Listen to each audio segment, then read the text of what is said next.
عظمہ بخاری صاحبہ، مبارکباد سارے پاکستانیوں کو، عید کی بھی اور IMF پروگرام کی بھی۔ آخر وقت میں یہ پروگرام حاصل تو کر لیا، لیکن ڈاکٹر صاحب کی جو پرفارمنس رہی اس کو لے کر پارٹی کے اندر کوئی سوالات اٹھ رہے نہیں اٹھ رہے؟ بہت شکریہ مسعود۔ اب آپ نے جو اتنی لمبی چوڑی ایک ون سائیڈڈ میں کہوں گی چارج شیٹ جو پیش کی ہے، مجھے ذرا اس کے اوپر کچھ گزارشات کرنے کا موقع ضرور دیجیے گا۔ پہلی تو بات یہ ہے کہ آپ نے یہ کہا کہ جو ہے ڈار صاحب نے کہا کہ مجھے دوبارہ ری نیگوشیٹ کرنا ہے IMF کے ساتھ پروگرام کو۔ اس میں ایسی کون سی برائی ہے؟ اگر پاکستان کا پاکستانیوں کا مقدمہ وہ لڑنا چاہتے تھے اور وہ چاہتے تھے کہ پاکستان کی جو ہے اس کو پاکستانیوں کو ریلیف ملنے کے لیے کوشش کی جائے، تو وہ کوئی اتنی بڑی بات میں نہیں سمجھتی، اتنا بڑا کوئی انہوں نے گناہ کر دیا جو ان کو نہیں کرنا چاہیے تھا۔ دوسری بات یہ ہے کہ آپ نے کہا کہ ان کی باتیں نہیں مانی، غلط ہے۔ جو IMF کہتا رہا وہ تمام باتیں ڈار صاحب مانتے رہے۔ 170 ارب روپے کے ٹیکس، مجھے یاد ہے اسی آپ کے پروگرام میں آپ ہی کے ساتھ تھی، جب یہ 170 ارب روپے کے ٹیکس لگے تھے، آپ نے اس وقت ہمیں بہت جو ہے گرل کیا تھا، اور ہم نے اس وقت بھی یہی کہا تھا کہ ہماری مجبوری ہے، ہمارے پاس آپشن نہیں ہے۔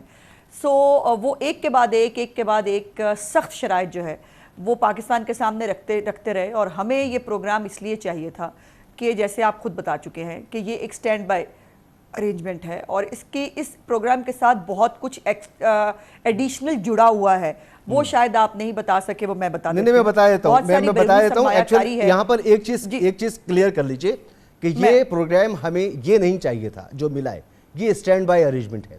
ہم جس پروگرام میں تھے اس پروگرام کو پورا ہونا تھا، جو ڈار صاحب پورا کرنے میں ناکام رہے۔ انہوں نے ایک ذمہ داری لی کہ وہ نیگوشیٹ کریں گے، وہ نیگوشیٹ نہیں کر سکے، شرح سود بلند ترین رکھی، ڈالر کو وہ کنٹرول نہیں کر سکے، معیشت کا پہیہ نہیں چلا سکے، ایک عام آدمی کی زندگی کو انہوں نے مشکل بنایا۔ مجھے تو بات کر لینے دیجیے نا جی، آپ یہ باتیں تمام کر چکے ہیں نا، آپ نے لمبا چوڑا ایک انٹرو دیا ہے، میری گزارشات پلیز سن لیجئے۔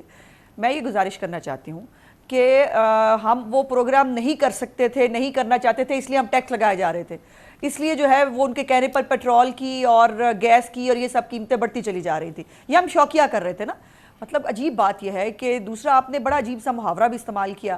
مجھے حیرت یہ ہے کہ کل تک جب یہ معاہدہ نہیں ہو رہا تھا، آپ مجھے پوچھ رہے تھے، مجھے سوال کر رہے تھے، مجھے کٹہرے میں کیوں نہیں کر رہے آپ لوگ پروگرام؟ ہو جانا چاہیے تھا پروگرام، آج پروگرام ہو گیا ہے۔ سر میں گزارش تو کر رہوں نا، جی میں کر رہی ہوں۔ اس پروگرام کے ساتھ بہت کچھ اور اٹیچڈ ہے، بہت ساری بیرونی سرمایہ کاری اٹیچڈ ہے جو IMF کے پروگرام کے آنے کے بعد ہونی تھی، بہت سارے پلیجز موجود ہیں جو دوسرے ملکوں نے ہمارے ساتھ کیے ہوئے ہیں، جو IMF پروگرام کا انتظار ہو رہا تھا۔ تو یہ IMF کا پروگرام ایک ہمارے پاس ایک آپشن کے طور پر ہے کہ جس کے ذریعے ہم اب تھوڑی سی اپنی سمت دوبارہ درست کرنے کی کوشش کر سکتے ہیں۔ ایک دو اور چیزیں جو آپ نے کہا کہ جیو پالیٹکس کی بات کی، وہ غلط ہے۔ میرا نہیں خیال کہ ایک وزیر خزانہ فلور آف دا ہاؤس کے اوپر جو وہ گفتگو کر رہے ہیں، اس کو اس طرح سے ٹی وی پروگرام میں بیٹھ کے کہہ دینا کہ یہ بالکل ہی غلط بات تھی۔ کیا اسد عمر نے اپنے دور حکومت میں ایسا کیا ہوا نا، ساری تفصیلات نہیں دی تھی کہ جیو پالیٹکس ختم ہو گئی؟ ہم نے کچھ کیا ہوگا نا ان کے لیے، ہم نے ایسا کیا کیا کہ وہ مان گئے؟ میں گزارش کر رہی ہوں، آپ اپنی بات کی کانٹرڈکشن خود کر رہے ہیں مسعود صاحب۔ جو پروگرام وہ ہمیں جو آپ کہہ رہے ہیں کہ ہمیں کرنا تھا وہ نہیں ہو سکا، اور جس کے اوپر وہ ہم سے سب کچھ مانگ رہے تھے وہ نہیں ہوا، ہم نے سٹینڈ بائی ارینجمنٹ لیا ہے۔